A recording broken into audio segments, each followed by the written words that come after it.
Selamat siang, perkenalkan nama saya Joshua Marganda Tua Samosir, NIM 19040380 dari kelas Teknik Industri C, mata kuliah Organisasi Manajemen Perusahaan Industri, Universitas Sumatera Utara.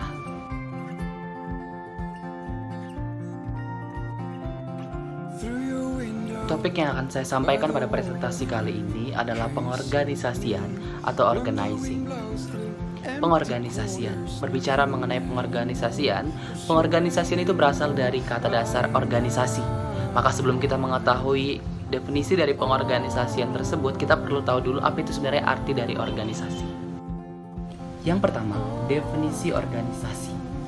Organisasi adalah sekelompok individu yang melakukan suatu kegiatan atau aktivitas secara bersama-sama untuk mencapai suatu tujuan bersama. Dari definisi organisasi tadi dapat kita tarik 4 kata kunci yang mencakup dari definisi organisasi tersebut. Yang pertama, adanya sekelompok individu. Yang kedua, adanya kegiatan yang dilakukan atau aktivitas yang dilakukan. Yang ketiga, adanya kerjasama yang dilakukan dari individu tersebut.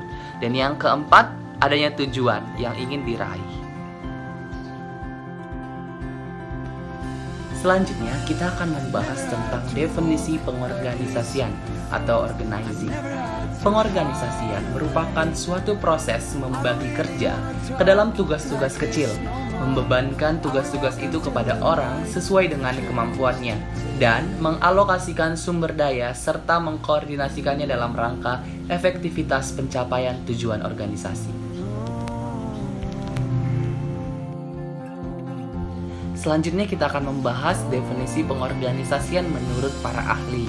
Saya telah menyediakan 3 definisi dari 3 ahli yang berbeda. Kita akan membahas satu persatu. Yang pertama, dari Dalimunte. Pengorganisasian merupakan proses penyusunan struktur organisasi yang sesuai dengan tujuan dasar organisasi, sumber daya yang dimilikinya, dan lingkungan yang melingkupi. Selanjutnya, menurut Stoner and Walker, pengorganisasian merupakan satu proses di mana aktivitas kerja disusun dan dialihkan kepada sumber tenaga untuk mencapai tujuan sebuah organisasi. Dan yang terakhir, menurut Serto, fokus pertama pengorganisasian adalah menentukan aktivitas yang akan dilakukan oleh sumber daya manusia dalam organisasi dan bagaimana sumber daya manusia tersebut dapat diselaraskan atau digabungkan dengan cara yang terbaik untuk mencapai tujuan organisasi.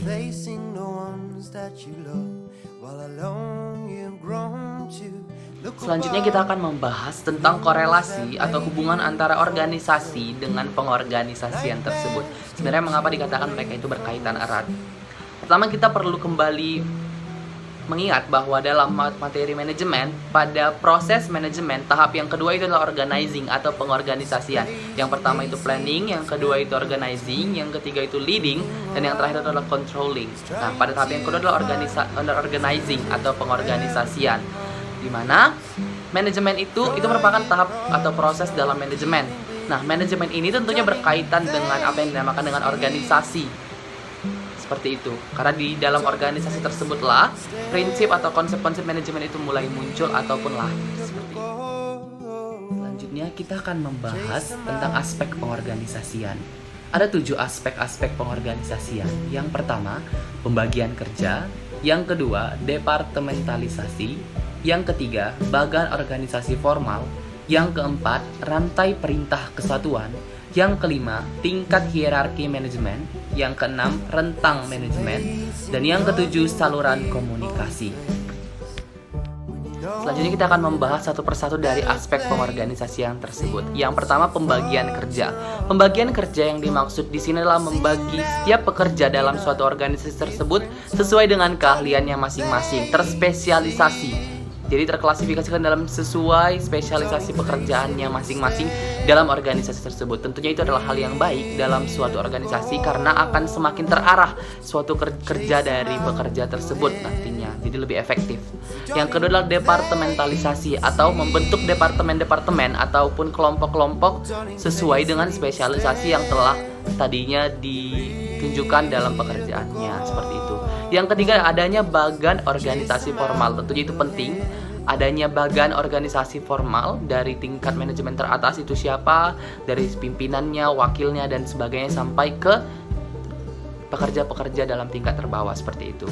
Lalu yang keempat ada rantai perintah kesatuan. Adanya perintah dalam suatu organisasi tersebut, baik itu dari pimpinan ke bawahan, dari bawahan ke teman rekan kerja, atau sebagainya seperti itu. Yang kelima ada tingkat hierarki manajemen.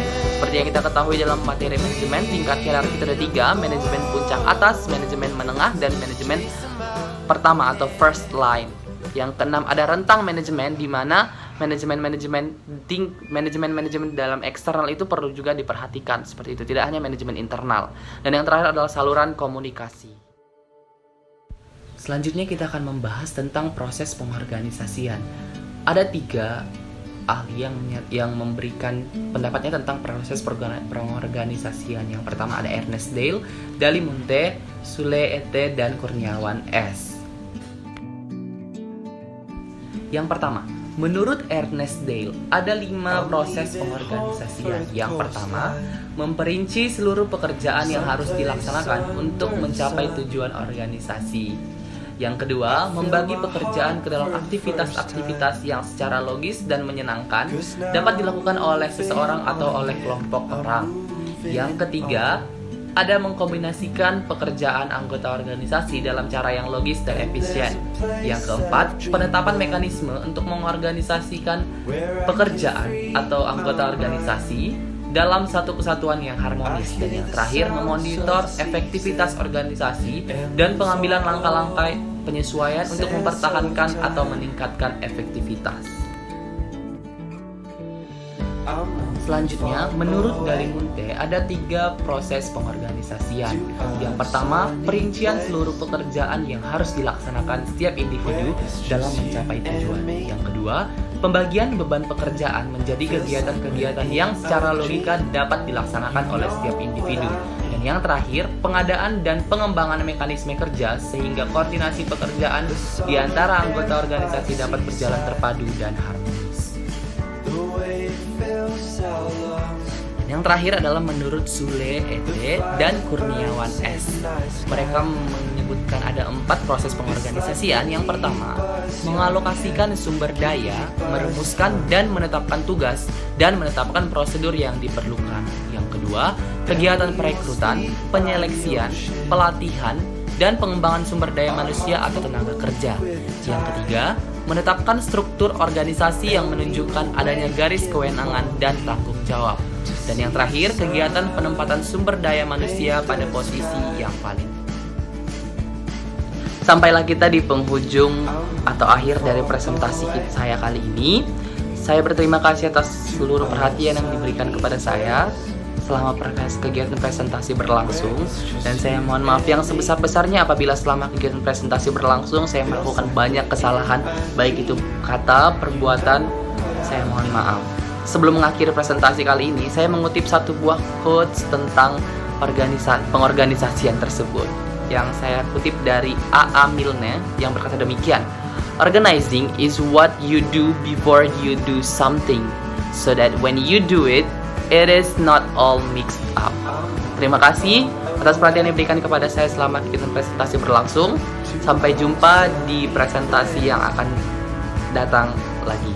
Sekian dari saya, selamat siang. Feels like we're in a dream. You know what I'm moving far away to a sunny place where it's just you and me. Feels like we're in a dream. You know what I mean.